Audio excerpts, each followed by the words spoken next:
Y'all see him in the streets struggling, young, dumb, and thuggin', give a fuck about nothing. Stuck at rock bottom, trying to come up on something. Pumping from sundown to sun. What's up, guys? Street Justice here. Welcome back to my channel. We are back with another reaction to Peaky Blinders. This is the Season 3 premiere, Season 3, Episode 1. I gotta say, I'm really enjoying these shorter seasons. I'm sure by the time I actually finish this entire series, I'm gonna be begging for more episodes, but for right now, they leave no room for filler, and that's something that I really enjoy about it. But Season 2 was great. The Season 2 finale was absolutely phenomenal. Thomas Shelby came so close to death. He was literally standing in his own grave. I don't know how he's going to come back from that, what his next move is. How is he going to deal with Sabini? Is he actually going to get married? Is he really going to be a father? I don't know what the answer is to any of those questions is, but I'm ready to find out. If you guys are looking for my full reactions to the show, the link to my Patreon is down in the description below. If you're not already subscribed to the channel, now's a very good time to click that button down below. Smash that like button while you're there. With that said, let's jump right in. Let's check it out. Let's go. 1922. Oh, and there's a woman. I got close. This was such a great scene. I'm actually glad that they're re-showing it. And the bleak midwinter. At some point in the near future, Mr. Churchill will want to speak to you in person. He has a job for you. The near future is here. We will be in touch. 2 years later. After recently watching the Game of Thrones Red Wedding, I'm sick of weddings. So we got a bit of a time jump. Everybody looks happy for the most part. I knew it. I feel bad for May though. Interesting transition there. I was gonna say it almost seems too happy. For the Peaky Blinders, at least.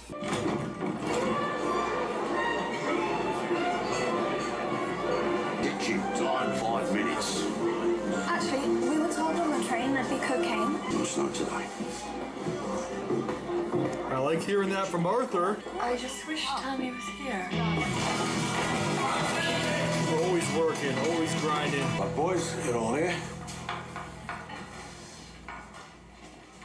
Today, this is my fucking wedding day. Despite the bad blood, I'll have none of it on my carpet.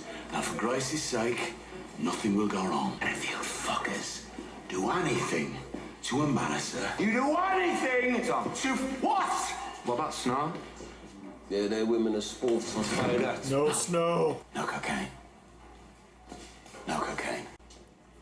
Oh, he is there. I didn't see him before. Stop spinning yarns about me, eh? Oh, I'm just trying to sell you to them, Tom. But the main thing is, you bunch of fuckers, despite the provocation from the cavalry, no fighting. No fighting. No fucking fighting.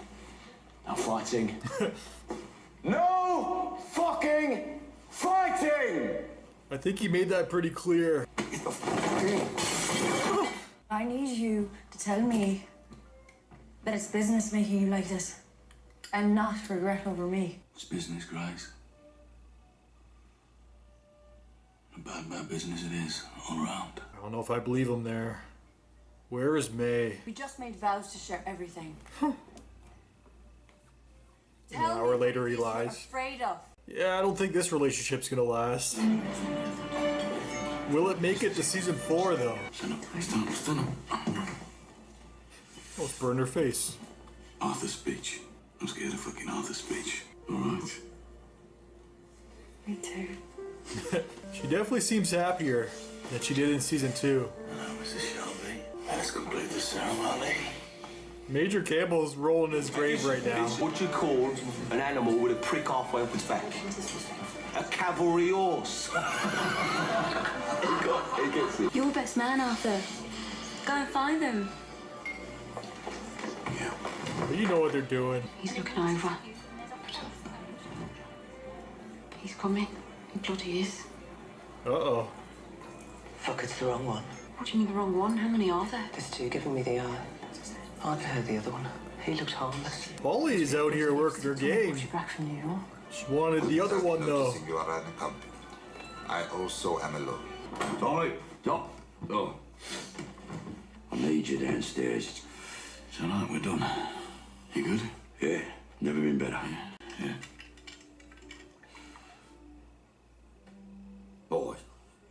drink then. Oh, has he been sober? Hopefully this doesn't lead to something crazy. Good whiskey. Good man needs to hold out sometimes, eh? Where are you from? Transylvania. Russia. In the past few months, Thomas has developed some business interests with Russia. He's expanding. I see he has confided in you. You need his permission to even speak to me. My senior position within the Shelby Company means I don't often have to ask permission from anyone. So perhaps you'll just tell me why the fuck you're talking Russian business on Thomas's wedding day. Ooh. And now, according to tradition, my best man will say a few words. Speech. I'm not one for speeches. Sing then. I will later, Tom. Do have some words written down here He's trying to be so on proper. this piece of paper. He's going off script.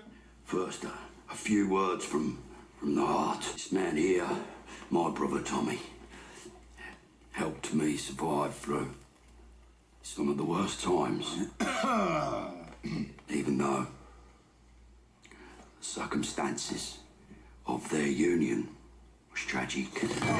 To love, to peace, to marriage. And to marriage. That was coming from the heart, though. I kind of wanted to hear him finish. I feel like there's more to it that we don't know yet. Hopefully they show us everything.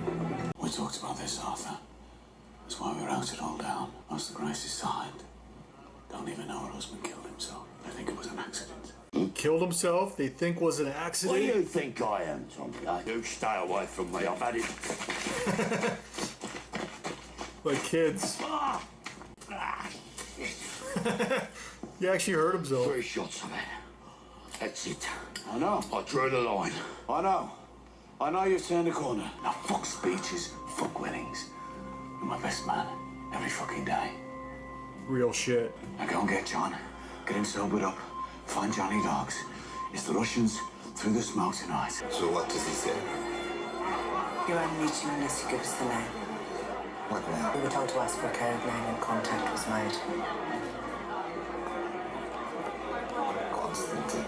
The code is Constantine. I don't know about this guy. So you make contact on my wedding day. And now very powerful enemies. You best be quick or I'll be missed towards the money. The Duke's niece is bringing it from London. I was told money on contact. Something already seems off. $2 My employer only trusts members of his family with cash. I'll have it picked up By who? by the police, pal. This is our city. Oh, I see. Tommy's orders. No upsets tonight. The hair, everything. Beautiful. Let's not forget I used to do this for a living. Oh, I haven't forgotten, sweetheart. Ooh. It's only Thomas that's forgotten what you are. Tommy, please don't let anything happen tonight. Foreshadow. You keep us safe.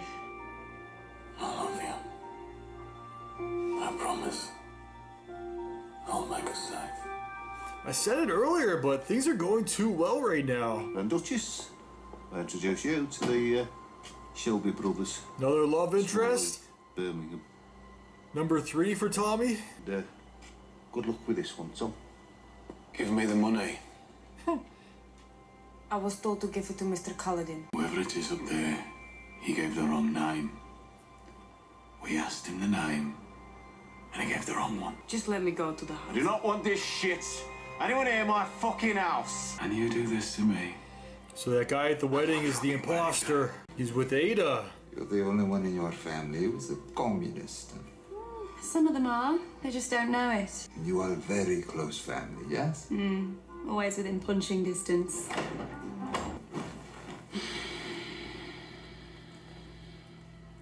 Arthur?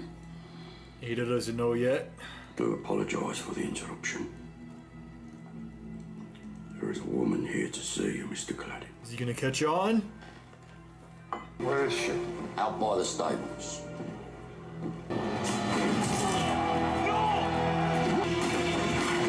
I thought the other Peaky Blinders would be waiting.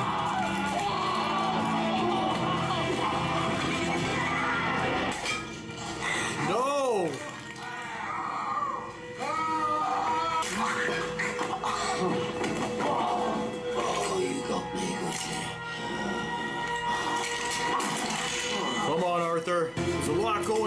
right now. Come on, Arthur. What was that? Alright, so Arthur's still alive. I thought he was gonna die there. I feel like he almost dies every episode. Kicking everybody out now.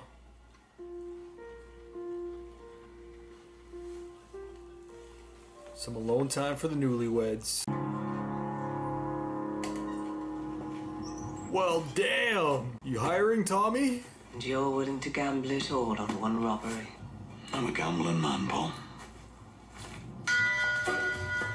Alright guys, that was the Peaky Blinders Season 3 premiere, Season 3, Episode 1, and another great episode. I really enjoyed it. I do gotta say though, it really felt different, or it had a bit of a different feel from a lot of the other episodes. I think it was largely in part because they were basically stationed at that one house, or mansion I should say, for pretty much the entire episode. I know it was a wedding day, and that's really what the focus of the episode was. I was glad that we did focus on the entire day as well. Got to see the entire day play out, but it just had a different feel because usually we're at the bar or the racetrack or one of his betting places. But yeah, either way, I still really enjoyed it, but I do got to say that it definitely had like a different vibe to it. But yeah, a lot of stuff has changed. We did another time jump. They did that last season as well, and that's when I found out that Freddy's no longer in the show. That kind of threw me for a loop, but this season, or this episode, we jumped ahead 2 years, I believe, and I don't know if we're ever going to find out what exactly went down with May,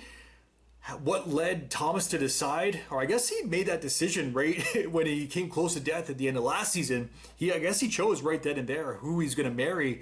I don't know why he chose Grace. I guess there was always a love there. We saw in Season 1, there was a lot of passion. Season 2, I didn't like Season 2 Grace. I definitely liked her acting. Well, I don't even want to say acting. It was just the character more this episode than all of Season 2. As crazy as that sounds, maybe I'm just crazy, I don't know, but she just seemed off in Season 2. Maybe it's because she was also with her husband, and it did come up this episode as well that during Arthur's speech, I guess he almost revealed it, but even though he wasn't actually going to reveal it, he kind of led to it though, because he did mention under unfortunate circumstances, which led these two to be together. But yeah, we found out that her previous husband committed suicide.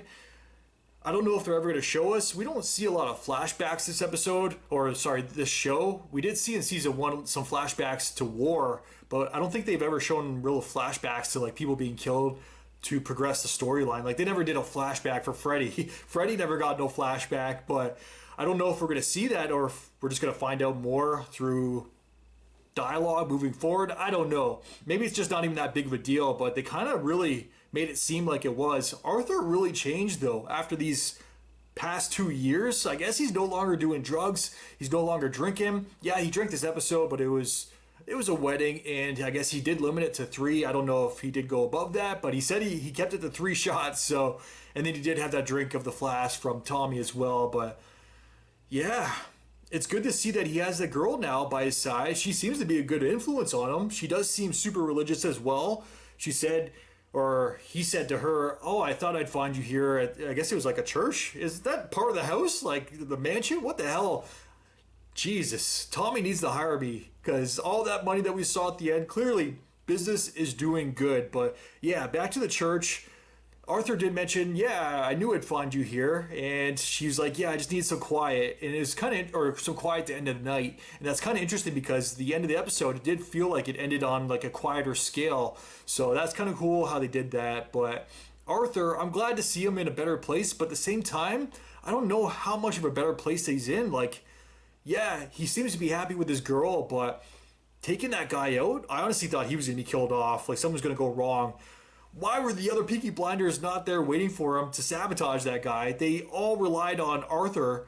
What if that guy had some crazy weapon on him, or he picked up on things sooner than they expected him to, and he would have taken out Arthur?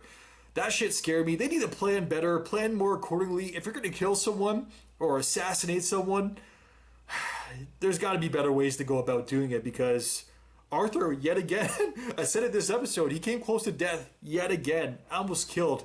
There's been quite a few times in this show where I don't know if it's like foreshadowing where they're making us wait, and then it's eventually going to happen after all these times when we least expect it, because he's survived so many times. But yeah, it definitely seems like he's still struggling killing that guy. He seemed conflicted with himself. he's definitely changed. I hope, or at least I'd like to think that's for the better, but I feel like we're going to see more of a struggle internally with him throughout the course of the season. I just hope it works out for him. I don't want to see him die. He has a girl now, so that's good. But even Tommy was saying, don't always listen to your girl. But that's probably not the best advice. He probably should be listening to her.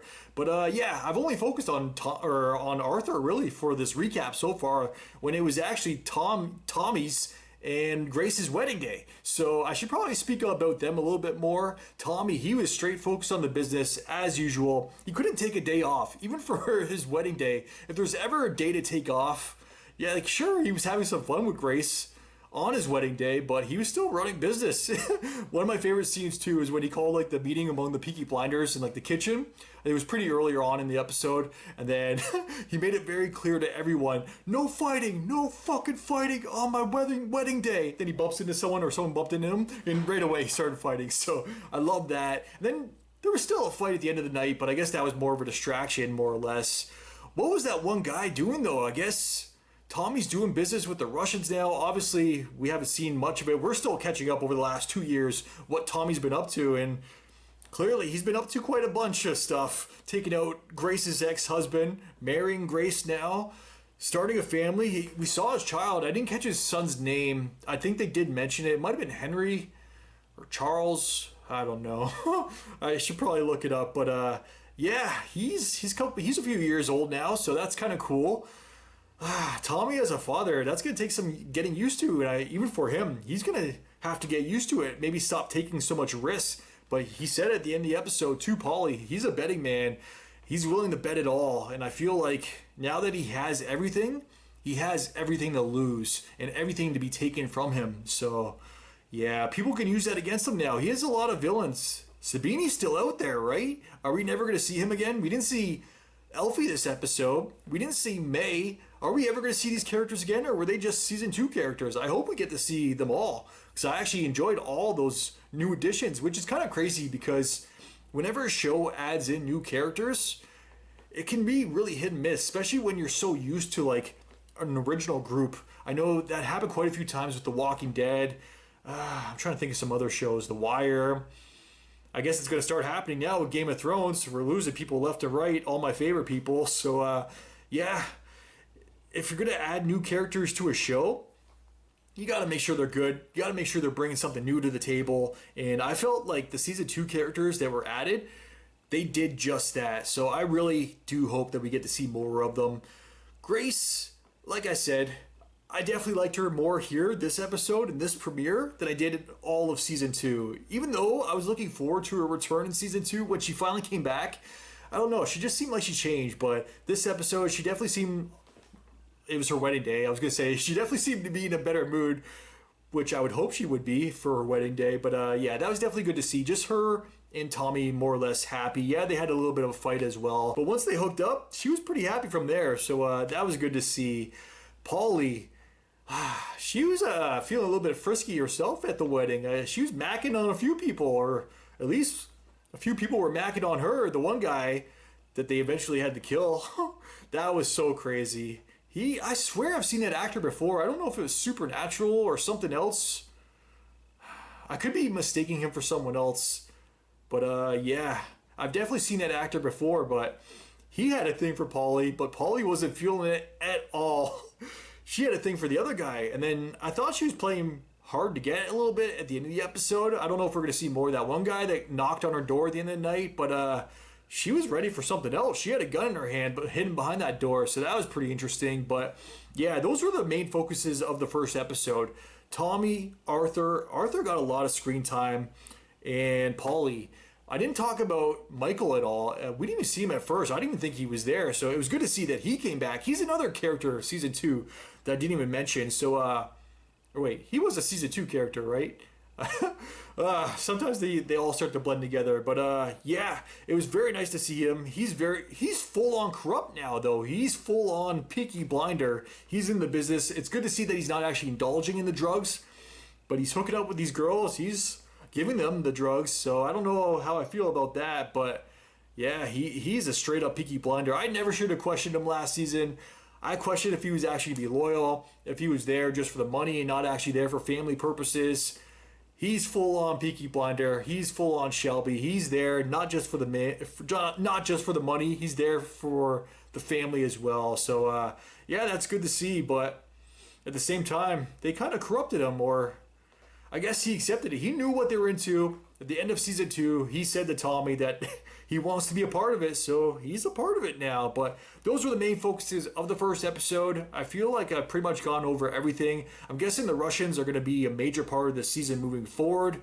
Like I said, I hope those other season 2 characters that we didn't see this episode do pop up throughout the course of the season. There's still 5 episodes to go, so there's still time. But yeah, as always, definitely let me know your guys' thoughts in the comments down below. If you guys can like and subscribe, really helps my channel grow. Until next time, I am out. Enjoy your day. Peace. Well, I didn't smoke enough for you, didn't drink enough for you, wasn't fun enough for you, wasn't good enough for you, then you play me like a yo-yo and shit. Well, I'm not the one to be yo-yoing with